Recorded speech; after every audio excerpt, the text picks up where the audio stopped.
सूजी महाराज ने सृष्टि क्रम की कथा को श्रवण कराया, कैसे महादेव प्रकट होते हैं। सूजी महाराज कहते हैं, जब प्रलय काल होता है, सारा जग अंधकार में हो जाता है, पृथ्वी पर जल ही जल रहता है, तारागण लुप्त हो जाते हैं, तब सदाशिव अपनी ही शरीर से एक अविनाशी शक्ति को प्रकट किया। वही प्रधान प्रकृति हुई, वही माया है, वही बुद्धत्व की जननी है, वही शक्ति, वही अंबिका के रूप में तीनों लोकों में पूजी जाती है, जिसका नाम हुआ उमा।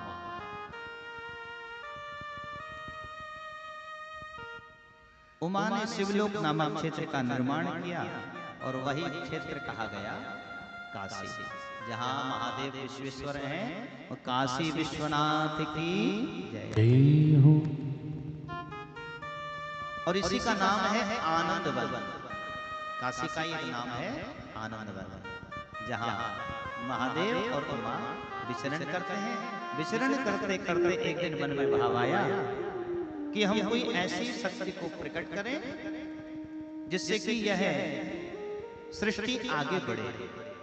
तब उमा और महादेव ने एक सुंदर शक्ति को प्रकट किया, बालक स्वरूप में प्रकट किया, जिसका नाम हुआ विष्णु। विष्णु क्यों नाम हुआ? विष्णुतिव्यापकत्वात् नामाख्यातं भविष्यति बहुन्यानि नामानि भक्ति शोक कराणिहा।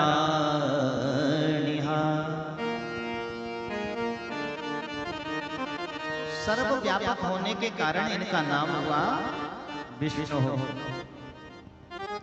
फिर भगवान विष्णु के नाभि कमल से ब्रह्मा प्रकट हुए और ब्रह्मा ने फिर सनकादि आदि ऋषियों को प्रकट किया। 10 ऋषि प्रकट किए। मरीचिर्यस्य अंगिरिसौ पुलस्ताः पुलयाक्रतो भृगुर्वसिष्ठो दक्षस्य दस्मस्तत्प्रणारदः। ऋषियों से कहा कि आप सृष्टि को प्रकट करिए। मरीचि, अत्रि, अंगिरा, पुलस्त, पुलह, क्रतु, भृगु, वशिष्ठ, दक्ष।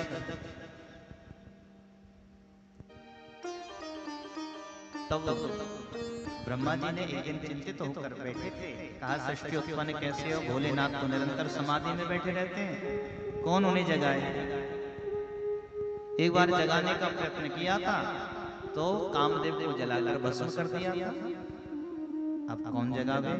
तब विचार किया, तब अपनी ही पुत्र के लिए दक्ष से कहा कि तुम भगवती की आराधना करो, शक्ति की उपासना करो, जिससे कि शक्ति प्रकट हो। ब्रह्मा जी ने जब दक्ष से कहा तो दक्ष महाराज ने तपस्या की। उत्तर तट पर बैठकर क्षीर समुद्र के समीप और दक्ष महाराज ने 3000 वर्षों तक भगवती की प्रार्थना की।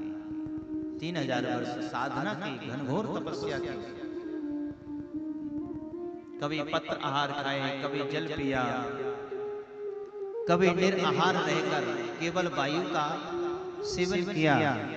और वायु का सेवन करते करते समय अवधि निकली। आज मां भगवती प्रसन्न होकर प्रकट होकर दर्शन दिया। भगवती का दर्शन होता है। महाराज दत्त ने स्तुति गाई, मां आपने बड़ी कृपा की, जो आप प्रकट हुए।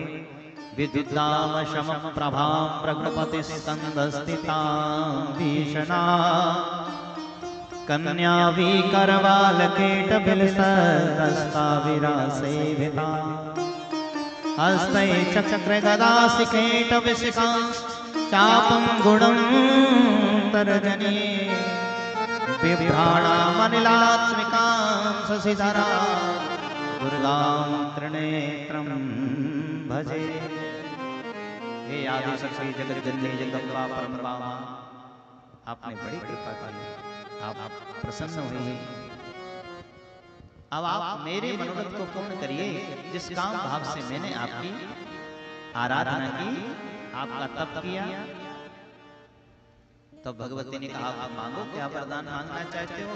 दक्ष ने कहा, मेरे पिता की आज्ञा थी, मेरे पिता की आज्ञा से और देवताओं के कल्याण के लिए मैंने ये आराधना की, मैंने ये साधना की है। आप मेरे यहाँ पुत्री रूप में जन्म लें, जिससे कि आपका जब जन्म होगा तो महादेव विवाह करेंगे और फिर ये सृष्टि क्रम आगे बढ़ेगा। भगवती ने आशीर्वाद दिया, दक्ष घर जाओ और मैं तुम्हारे यहाँ पुत्री रूप में अवश्य ही प्रकट होंगी। दक्ष महाराज घर पहुंचे हैं, सुंदर समय आया है, मंद मंद पवन बहने लगी है और दक्ष महाराज की पत्नी है वीरिणी, वीरिणी के गर्भ में मैं आई है, माँ प्रकट, माँ आई और गर्भ में जब माँ आई तब देवता आए और देवताओं ने जय घोष किया। ब्राह्मणों को बुलाकर पुंसवान, जो पुंसवन आदि सभी संस्कार हैं, संस्कारों को किया। देवता आकर माँ की गर्भ स्तुति कर रहे हैं। देवताओं ने स्तुति गाई। यस्या प्रभाव अतुलम भगवान अनंतो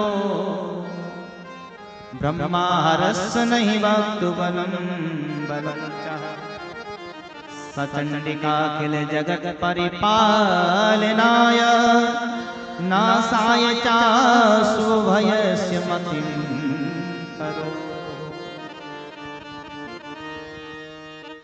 मुनियों ने, देवताओं ने दक्ष महाराज की सराहना की कि आप बड़भागी हैं, आपके घर में मैं भगवती जगदम्बा परम्बा आदि शक्ति का आज प्राकट होने वाला है। 10वां माह लग रहा है और 10वें महीने में सुंदर मंद मंद पवन बह रही है, सुंदर वातावरण हुआ और उसी समय दक्ष महाराज के यहाँ एक सुंदर कन्या ने जन्म लिया, जिसका नाम हुआ सती। बोली सती मैया की जय हो।